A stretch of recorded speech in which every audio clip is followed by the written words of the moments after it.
시편 84편 5절에서 12절 말씀을 한 목소리로 받들어 읽겠습니다.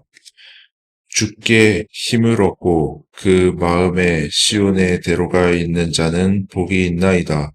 그들이 눈물 골짜기로 지나갈 때에 그곳에 많은 샘이 있을 것이며 이른 비가 복을 채워 주나이다.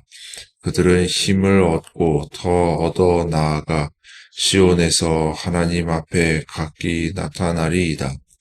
만군의 하나님 여호와여, 내 기도를 들으소서. 야곱의 하나님이여, 내 귀를 기울이소서. 우리 방패이신 하나님이여, 주께서 기름 부으신 자의 얼굴을 살펴보옵소서.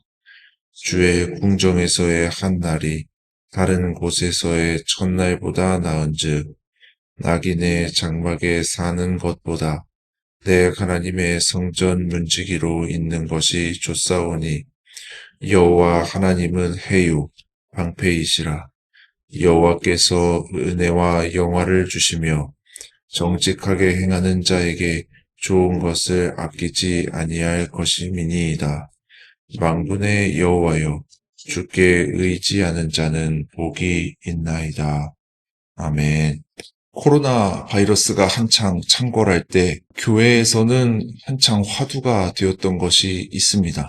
그것은 바로 온라인 예배에 대한 것입니다. 코로나 바이러스가 한창 전염되고 있을 때 교회들은 어쩔 수 없이 온라인 예배를 드려야만 했습니다. 현장 예배를 드리는 곳에서는 바이러스가 전염될 위험이 높기 때문에 하는 수 없이 집에서 온라인으로 유튜브로 예배를 드리시라 이렇게 권고했던 적이 있습니다. 그때 많은 사람들이 집에서 예배드리면 예배가 잘 드려지나 그래도 교회 와서 예배 드려야지라고 그렇게 생각을 했었습니다. 물론 그 말이 맞습니다. 교회에서 예배 드리는 것이 집에서 예배 드리는 것보다 훨씬 집중이 잘 되는 건 사실입니다. 그렇지만 하나님을 교회 건물 안에 갇혀 있는 분으로 생각한다면 그것은 잘못된 것입니다. 제가 사역했던 어떤 교회에서는 오후 예배 유튜브 송출을 하다가 더 이상 하지 않게 되는 그런 일이 있었습니다. 그랬을 때 몇몇 성도님들이 아쉬움을 토로하였습니다. 왜냐하면 그분들은 연세가 많고 몸이 불편해서 교회 가고 싶어도 갈 수 없는 분들이었거든요. 그래서 그런 분들에게는 유튜브 송출을 해주면 집에서 스마트폰으로 예배를 드릴 수가 있는데 그거를 끊어버리니 아쉽다라고 하는 것입니다. 하나님이 교회 건물 안에 갇혀 계신 분이라면 인터넷이나 라디오로 복음을 전하는 것은 해봐야 소용없는 일이겠습니다마는 이 미디어를 통한 복음 전파가 얼마나 많은 사람에게 복음을 전했습니까? 오늘 우리가 읽은 성경 말씀에 보면 성전에 대한 이미지가 많이 등장하는 것을 볼 수 있습니다. 어떤 목회자들은 이것을 성전 건물과 연결시켜 설명합니다. 네, 이런 식이에요.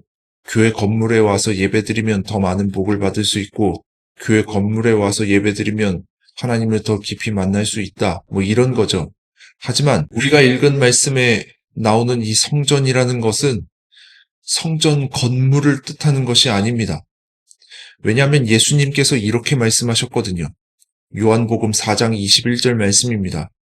이 산에서도 말고 예루살렘에서도 말고 너희가 아버지께 예배할 때가 이르리라. 이 말씀은 하나님께서 성전 건물 안에 갇혀 계신 분이 아니란 것을 예수님이 선포하신 것입니다. 이스라엘 백성이 광야를 배회할 때 그들은 성막을 만들어 가지고 다니며 거기서 예배를 드렸습니다.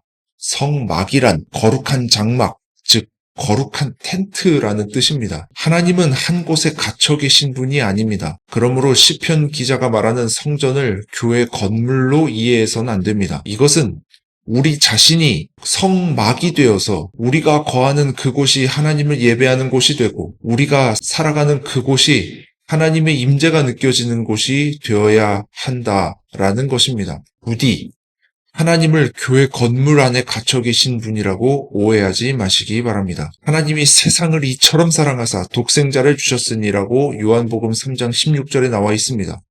그러므로 세상에서 세상 사람들과 잘 지내면서 하나님을 전파하는 것이 더 좋은 것입니다. 찬송가 438장에도 보면 내 영혼이 은총 입어 중한 죄짐 벗고 보니 슬픔 많은 이 세상도 천국으로 화하도다. 이런 말씀이 있습니다. 하나님께서 내 죄를 용서해 주시고 나와 함께 하신다면 세상살이도 천국의 삶처럼 여겨지게 될 것이라는 것입니다.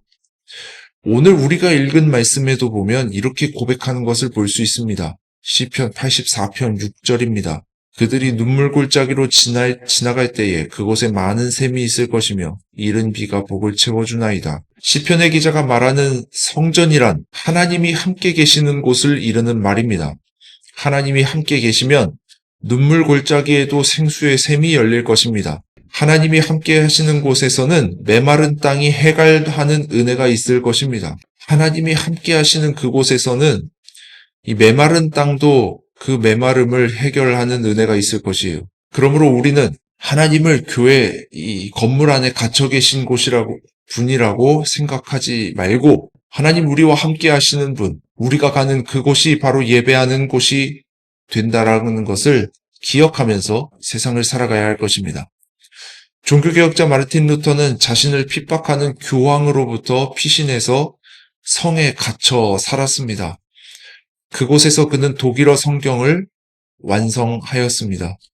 이 당시에는 일반 대중들이 읽지도 못하는 라틴어 성경만 있었고 다른 언어로 성경을 번역하는 건 금지돼 있었거든요. 감리교 운동을 처음 시작한 존 웨슬리 목사님은 설교할 수 있는 기회를 주는 교회가 없어가지고 하다가 이제 부친의 무덤 위에서 설교를 해야만 했던 그런 역사가 있어요. 하지만 이 존 웨슬리는 산업화가 진행되고 있는 이 영국 사회의 불평등을 폭력 없이 해소한 인물로 평가받습니다.